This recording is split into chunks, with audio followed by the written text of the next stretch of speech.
nessa terça-feira, durante sessão da Comissão Parlamentar Mista de Inquérito do 8 de janeiro, o senador Flávio Bolsonaro, do PL do Rio de Janeiro, comparou as prisões dos envolvidos no ataque golpista às sedes dos três poderes com as vítimas do Holocausto.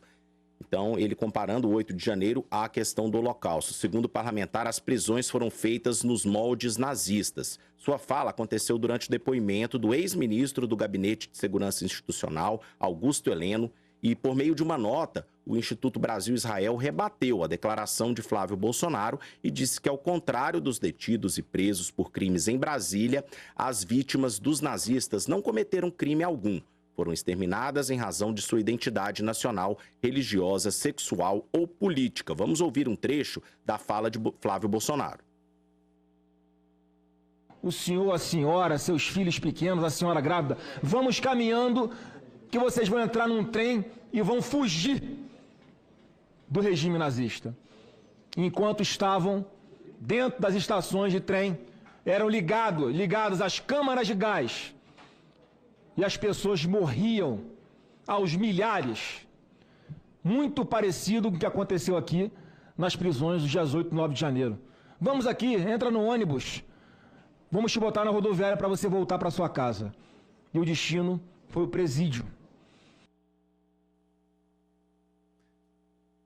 Então essa fala foi uma declaração do Flávio Bolsonaro, senador Flávio Bolsonaro, durante a CPI que apurava os atos do 8 de janeiro. Essa fala foi em setembro do ano passado, só corrigindo essa informação.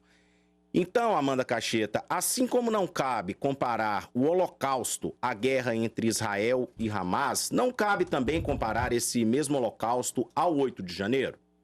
Rafael, eu vou precisar trazer de volta um ponto aqui que foi colocado. A minha colega Ludmila, ela mencionou aqui que Hamas se tornou um tipo de interlocutor do Estado, do proposto Estado palestino. Aí você pensa comigo o seguinte, a gente está falando de uma nação que está buscando, teoricamente, supostamente, se desenvolver, mas para isso lança a mão de um grupo terrorista? É a mesma coisa que eu falar assim, não, eu quero que o PCC seja um interlocutor do Brasil internacional. Eu quero que o pessoal que não deixa que a polícia suba nas favelas lá do Rio de Janeiro, os traficantes armados, que ameaçam, que coagem a população, eu quero que eles sejam os interlocutores nas prefeituras do Rio de Janeiro, do estado do Rio de Janeiro. Caramba, mas que ideia brilhante!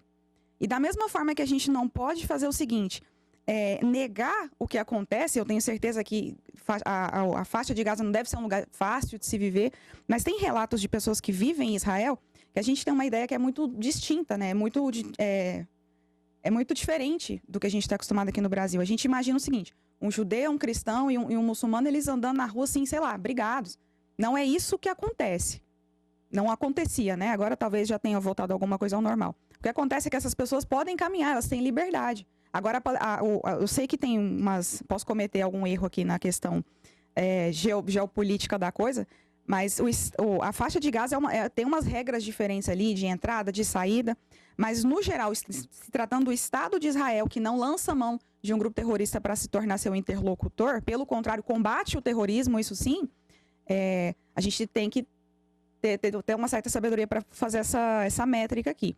E com relação ao que expôs o senador Flávio Bolsonaro, eu preciso lembrar do seguinte, ele fez algumas comparações, né, falando que as pessoas que entraram nos ônibus ali nos quartéis, no 8 de janeiro, elas se assemelharam aos judeus que entraram nos trens para caminhar para os campos de concentração.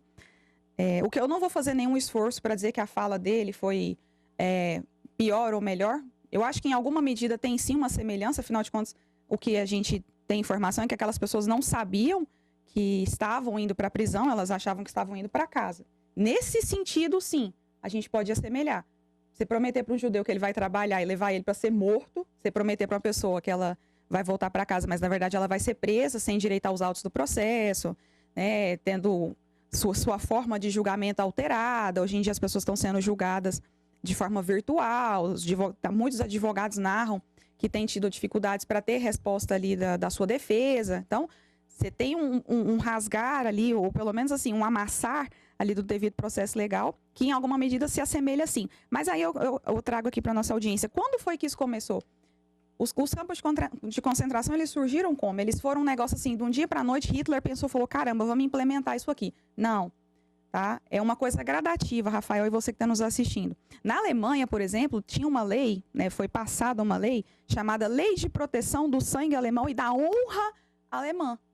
Então, em nome de você proteger a honra, o sangue alemão, você pode matar pessoas, você pode assassinar, você pode exterminar uma nação, que o presidente Lula agora diz que está acontecendo a mesma coisa, né? Com esse mesmo povo.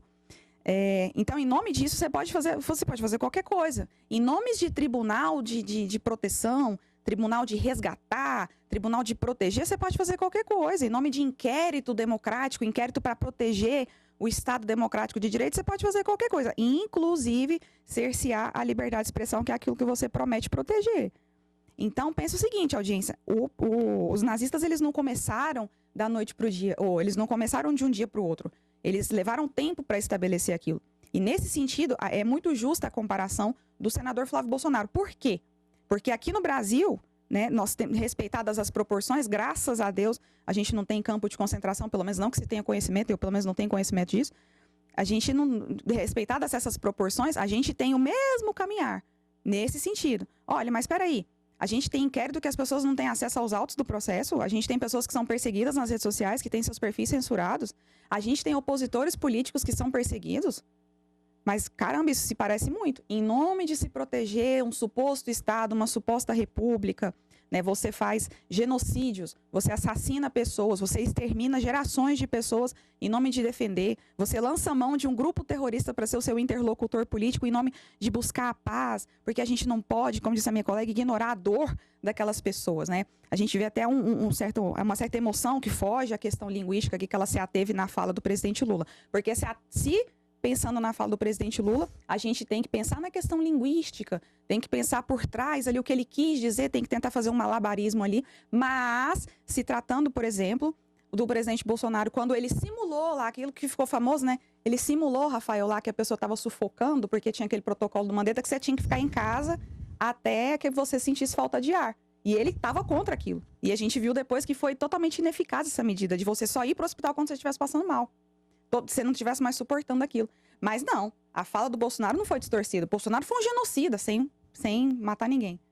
Mas a fala do Lula, a gente tem que ponderar a questão política, tem que analisar o contexto semântico, a ordem das palavras, etc. Mas se tratando dos meus opositores, de quem pensa diferente, esse discurso provavelmente até caia por terra agora, porque o Lula pode comparar a defesa de Israel contra um grupo terrorista que assassinou, inclusive, brasileiros, mas o senador Flávio Bolsonaro provavelmente não vai poder comparar o que aconteceu no 8 de janeiro com o início ali da Alemanha nazista, as pessoas para o campo de concentração.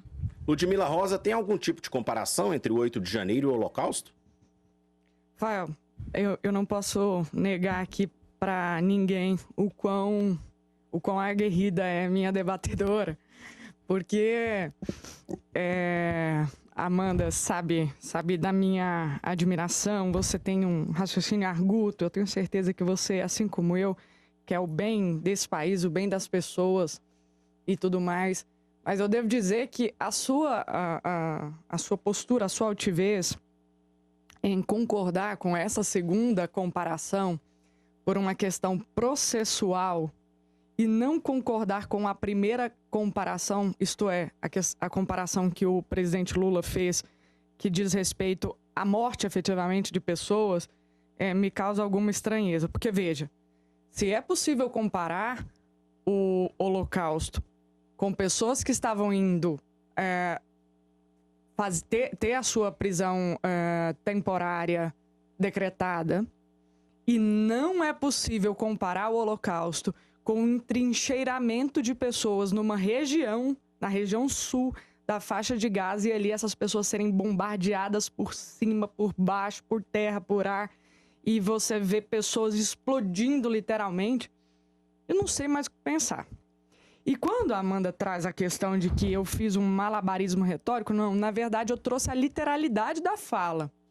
Malabarismo retórico seria eu destoar do que foi falado e partir da premissa de que há uma semântica escondida por trás dessa fala. Não, a literalidade da fala que foi lida por mim permite que eu, ela e vocês todos entendam o que a gente está debatendo. Que não houve negação de holocausto, que não houve ataque ao povo judeu e que muito, muito menos... bom, já disse, houve a existência daquele massacre envolvendo os judeus na Alemanha nazista. Então, para mim, esta fala do Flávio Bolsonaro, além de completamente atabalhoada, é abjeta. Porque aí sim, quando o governo de Israel fala que há uma desmoralização ou uma banalização, outras autoridades de Israel falam em banalização do uso político do Holocausto, e eu tendo a concordar nesse aspecto, porque, pelo amor de Deus, eram pessoas que estavam ali invadindo e depredando o patrimônio público, pessoas que foram recolhidas pelo Estado brasileiro para que pudessem ter, pudessem lavrar o boletim de ocorrência, para que o processo começasse a fluir diante da justiça, devido ao processo legal e tudo mais. E aí você comparar isso à ida para campos de concentração, quando a gente sabia como essas pessoas chegavam, mas não sabíamos como elas iam sair, se destroçadas, se mortas em câmaras de gás e daí por diante. Então, assim, são situações que acontecem nesse país que fazem a gente questionar se a política desse país tem sentido, ou se ela tem formas de ser recuperada, do ponto de vista moral mesmo, ético, do ponto de vista do conhecimento histórico, do ponto de vista da aplicação dos conceitos no momento em que eles devem ser aplicados. Porque isso você fala e você tem uma tropa de gente que te entende como uma liderança, como uma referência, e vai sair daí falando esse tipo de barbaridade. E neste momento dessa fala, é preciso que a gente diga, eu não vi, Amanda, o mesmo estardalhaço, a mesma cólera. Eu não vi ninguém se arvorar para pedir o impeachment do senador Flávio Bolsonaro. Continuo não vendo, mesmo essas imagens sendo recuperadas. Então, para mim, há uma distorção de valores. Agora, para finalizar, quando a Amanda diz assim que o povo palestino escolheu o Hamas para ser o interlocutor, na verdade, não foi o que eu disse. O que eu disse é que Israel trouxe o Hamas como interlocutor. Isso é possível que a gente veja em várias situações. Por quê? Porque tratar diretamente com a Autoridade Nacional Palestina, que hoje tem como presidente o Mahmoud Abbas, é fortalecer essa autoridade, e essa é a autoridade, Amanda, que perante a ONU, perante o Conselho de Segurança, perante os outros países, mais tem condições de promover o debate sobre a criação de um Estado palestino. Então, portanto, Israel entende, se eu transigir, se eu negociar com a autoridade palestina, com esse governo civil, eu vou sim dar condições da existência desse Estado aqui, e eu não quero. Por isso, eu vou negociar com o terrorista. Aí o terrorista cresceu, entrou no Estado de Israel, se valeu ali de uma falha de segurança, matou lamentavelmente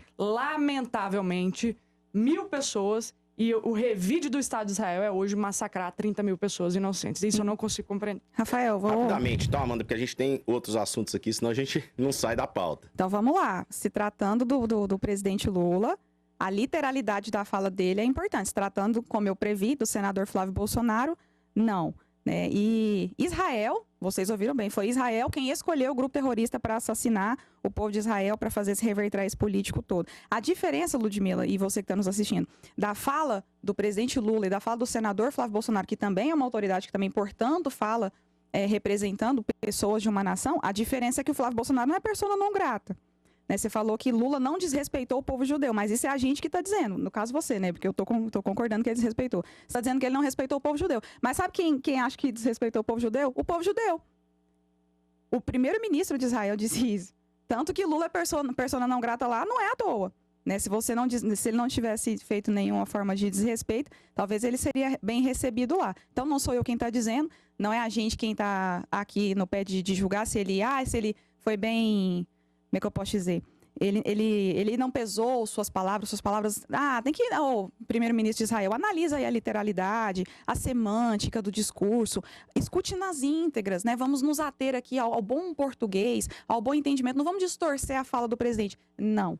Né? As autoridades daquele país entenderam, se ofenderam com razão, porque a diferença, outra aqui para finalizar, Rafael, é que Lula realmente não negou o Holocausto. O que ele fez foi... O povo judeu sofreu 6 milhões de pessoas foram mortas, isso só na Alemanha nazista. A gente está ignorando, porque Lula escolheu bem o regime totalitário para criticar. Ele, por exemplo, podia ter citado da União Soviética, que também era um regime antissemita, que também assassinou judeus, mas não, ele escolheu exatamente os nazistas para comparar a ação de Israel, que hoje em dia se estabeleceu como Estado, depois de sofrer, de perder 6 milhões de uma população de forma horrível. Foi isso que o Lula fez e não foi isso que o Flávio Bolsonaro fez. E por isso que o Lula é uma persona não grata, que está devendo... Pedido de desculpa é pouco, que envergonhou nações, né, inclusive a nossa. Essa é a diferença, esse é o peso das falas de cada um. E eu me refiro a esse tipo de esforço para defender a fala do Lula, enquanto em contrapartida, como eu previ acertadamente, se tratando do Flávio Bolsonaro, porque pensa diferente do que alguns aqui acreditam, a gente tem que criticar um, mas passar a mão na cabeça de outro, mesmo que o outro tenha cometido algo muito mais grave, né? E não sou eu quem está dizendo isso, quem disse isso foi quem estabeleceu o Lula como uma persona não grata em Israel. E o Wilton Mazei mandando um comentário pra gente no nosso WhatsApp 991095099 sobre esse assunto, disse que foi uma fala idiota do Flávio Bolsonaro, que não justifica a fala idiota do presidente Lula. Daí a opinião do Wilton Mazei. Mande também a sua opinião. Estamos ao vivo no canal da TV Brasil Central no YouTube e também no nosso WhatsApp 991095099.